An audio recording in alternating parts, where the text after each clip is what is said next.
All right, so it says that we are going live. Today is just the day of all the things that could technically go wrong, that are going to go wrong, all about technology and everything else that's going wrong today. So, my dear friend Paul, here is the live.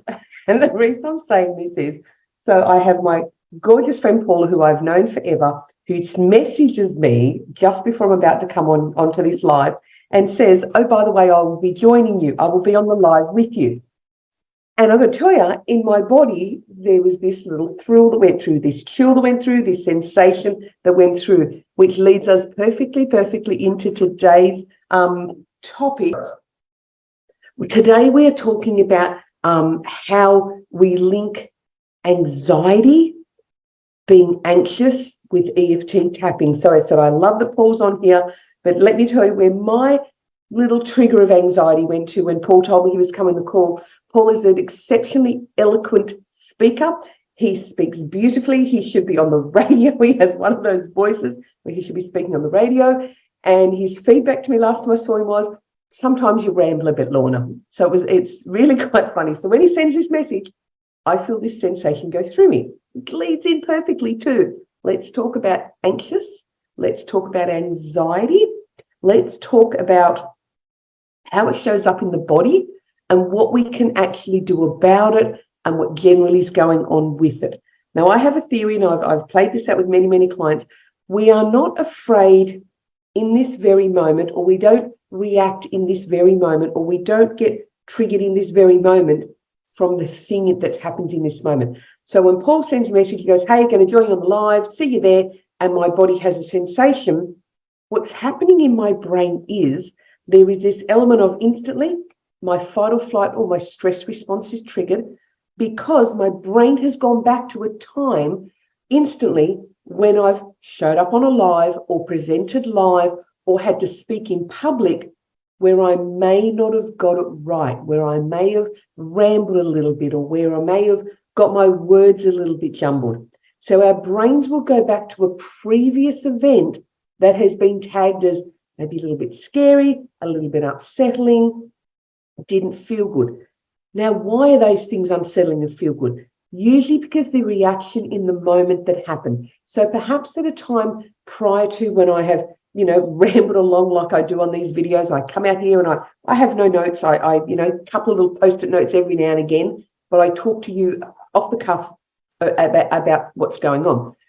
But what happens in the body is there is the memory from a past thing. So maybe at a past thing, maybe someone commented, like Paul gave me feedback. I think it was back in May we caught up together, gave me some feedback that, I ramble or I'm maybe not as eloquent as I could be.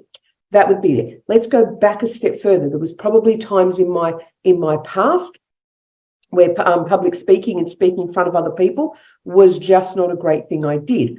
Now, I can also share with you, when I first started my very first job, it was in the Commonwealth Bank here in Australia, I had been scheduled to do staff training. Now, the thought of doing that speech in front of all of those people, and it was just my colleagues at work, I was all of, God, I don't know, 16, 17, I wouldn't be very old.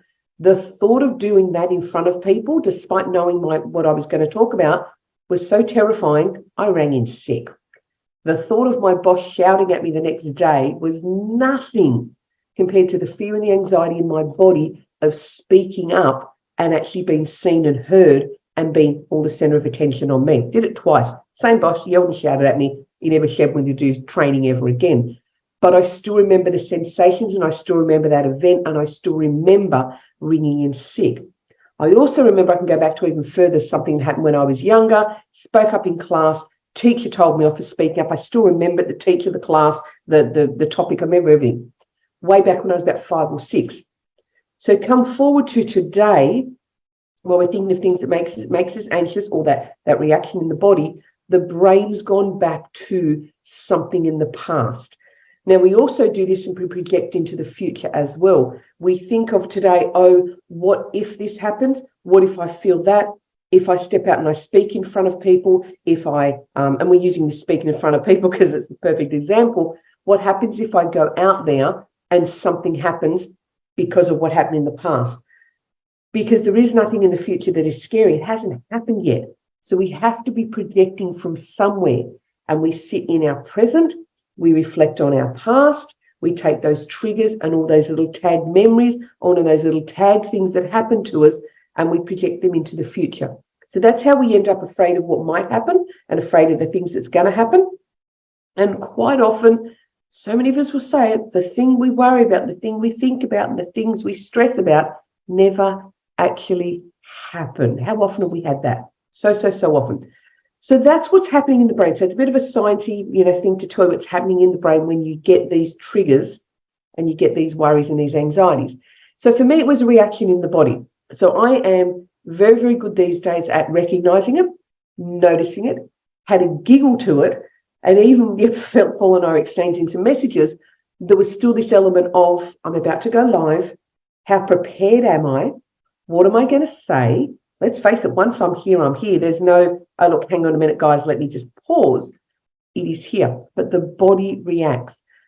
I know that the brain and the mouth and what comes out can tell lies, but the body doesn't lie. Those sensations and the reactions in the body are so fast. They are well ahead of our thoughts when the body actually has the sensations. Let's talk about anxious. Let's talk about anxiety. For me, they're slightly different. I hear clients and I hear people, I hear friends even, when we talk about I am anxious. I have anxiety. So we stick these labels on them. We stick this identity on I am anxious. I'm an anxious person. We identify with that. So what happens is when information comes to us and when we're at work or we're with our colleagues, with our friends, places where the triggers can happen, what happens is it goes through this lens in our brains, this sort of filtering system of things that may or may not feel safe. Again, they all come from the things that have happened in the past. So when we stick an identity to it, the identity is how we perceive ourselves. So if you've got an identity of I'm an anxious person, I get anxious at work. You've already pegged that when you're at work, you're going to be anxious. Oh, I get anxious when I'm around my boss or when I'm with auntie whoever or uncle whoever. We've already made those associations in our brains that that's what's going to happen because we've already put our whole identity or that part of our identity into the anxious. So what are we going to do about this? How are we going to fix this? I know that's what Paul's here for, is how is he going to fix it? Paul, we can talk anytime on the phone, dude, but let me just tell everybody else and you how you're going to fix the anxious. So in the actual moment when you feel the sensations, whether you feel what I feel, because for me, it's like, it feels like liquid moving in my body. It's the only way I can describe it. When my fight or flight triggers, I feel this movement. Now, if it's something big, it can go right from my body, right to the extremities, to my hands and my feet. It goes right the way through. Sometimes it's just a little flurry in my chest, which was today. It was just that little bit of a flurry when I got the message saying, hey, jumping on the call with you. I just want everyone to recognize where yours is. Does the flurry come across the chest? Is it your stomach? Is it your throat?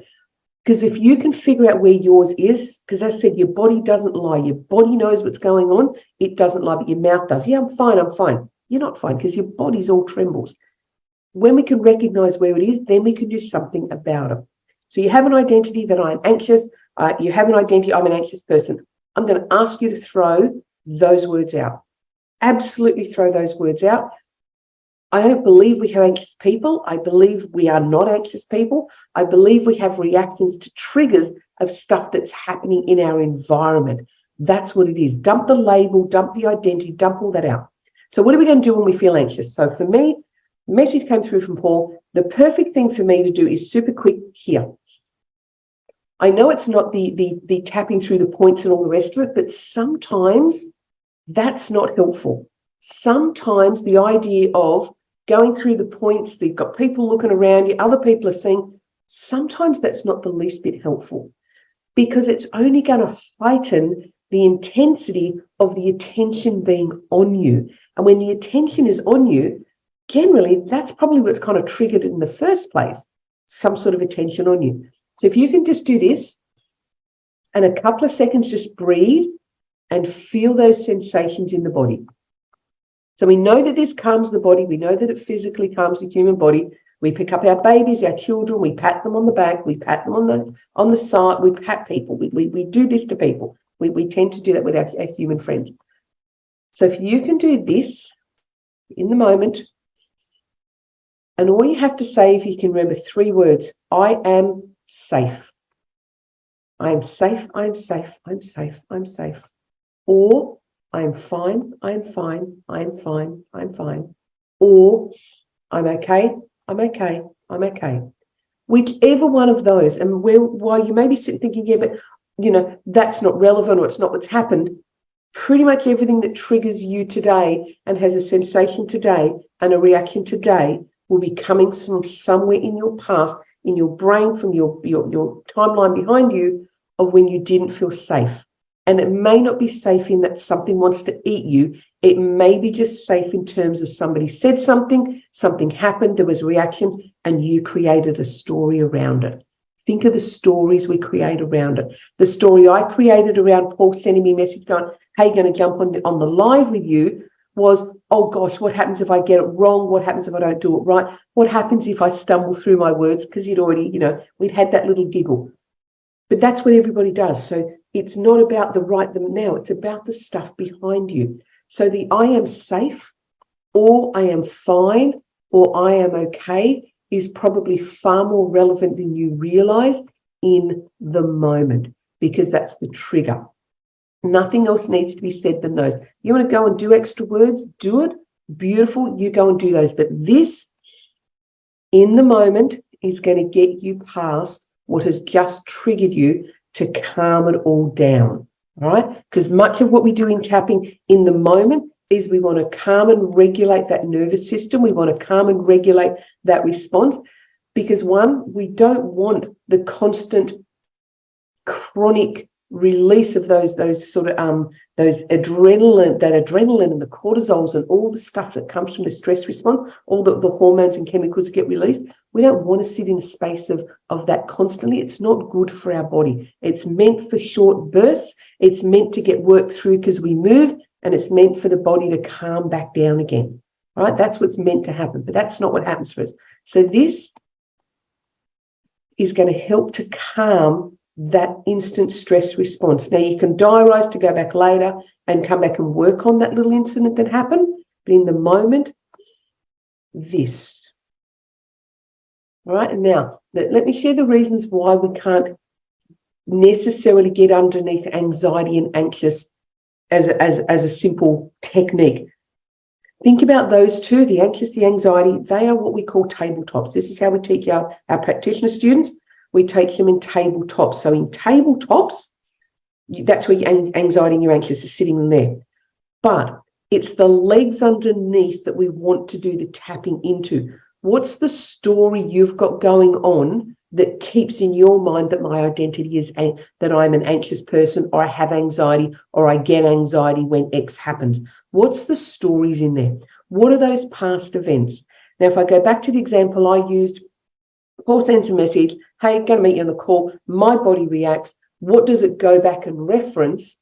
I can step it back to more than likely that thing that happened when I was 5 or 6 has still got a little bit of hold there, considering I remembered it all these years later, because like pushing 60 here, girlfriends. The fact that I can remember something happened at 5 or 6 as a trigger is the stuff that I need to go and work on. So they would be my table legs. The table legs are what happened in the classroom. We've got Mrs. Simpson and Donna and Ruth in the kindergarten class when I said, Z for zebra, whatever it was. That's an event in there. Then I've got the other one, which was when I got to work and my boss said, you're giving staff training. So out the front of all these other people, you're going to describe this. And I took sick days because there was no way I was doing that.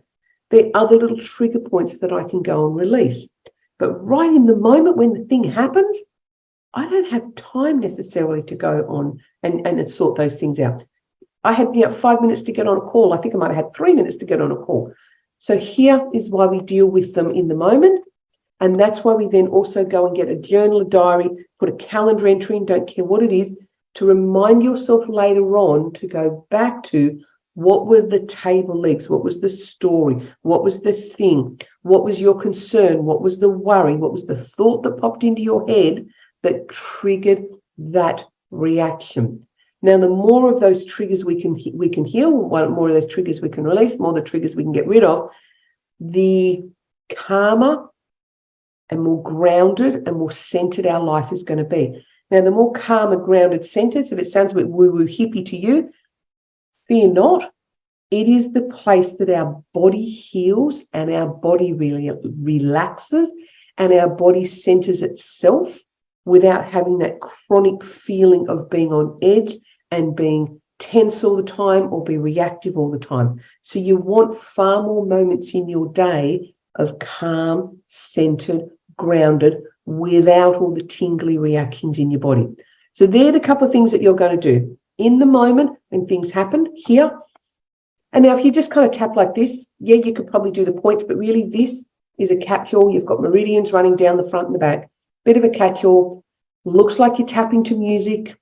You know, I kind of do this and I kind of move a little bit. I've got an earphone in on for quite often. Looks like I'm tapping to music. No one pays any attention. You can do this on public transport. I'm known to do it in the car if I'm feeling a bit tense in the car. If I've got thoughts running through my head, you can do it with your partner in and around. You can just be sitting at the table and just kind of, it just looks like you're calm and relaxed. The other point you can do if you're with your partner, which may not be, you know, they might not be happy to see that you're tapping because, you know, if they know what's going on, the side of the fingers. Each of the side of the fingers, so on that side just here near the nail bed, they're tapping points as well. We don't use them very often, but this one, the tapping points on your fingers, very, very, I'll slow it down to show you where it is, very, very effective. So if you need to do some tapping because you've just been a little bit activated, a bit triggered, a bit of a buzz in your body, you can use these points. You could do it under the table. You could do it to the side of you. You could turn away and do it. You could walk through the office and do it. You don't need to be anywhere too private. You could sit at your desk and do it. Maybe you're on the phone and just tap away on the wee points of here with the fingers. Obviously, you're not going to have them here. You're going to have them down here hidden. You can easily do those. All right, so keep that in mind when you feel that flood of whatever comes up for me. Again, dump the anxious words, dump the I am anxious, I'm an anxious person, I have anxiety. Dump the labels. Don't call yourself that anymore. Don't let that thought come through. If it pops in your head that I'm an anxious person, you go, yeah, you know what? I'm not anymore. And do more of the tapping and more of the processing to release and get rid of that label. First up, here.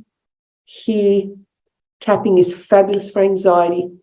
If you would love to be doing this for people like I do with clients, also come and talk to us about being an EFT practitioner. We've got our mid-year intake is open, so therefore our practitioner of EFT training is open. Beautiful course, 100% online. Come and join the other fabulous people who love doing this with their clients just like I do, to help them have that calmer, healthier, happier life, better relationships, better career, more money, more wealth, more just a lot more of everything coming on in. Because let's face it, the world's a little bit more chaotic right now than I kind of remember it being over recent years. A little bit more stuff going on. We are going to deal with more of this. We are going to help more people get past this. Beautiful to have everybody on the live, including you, Paul. I know you had to go, so much love, everyone.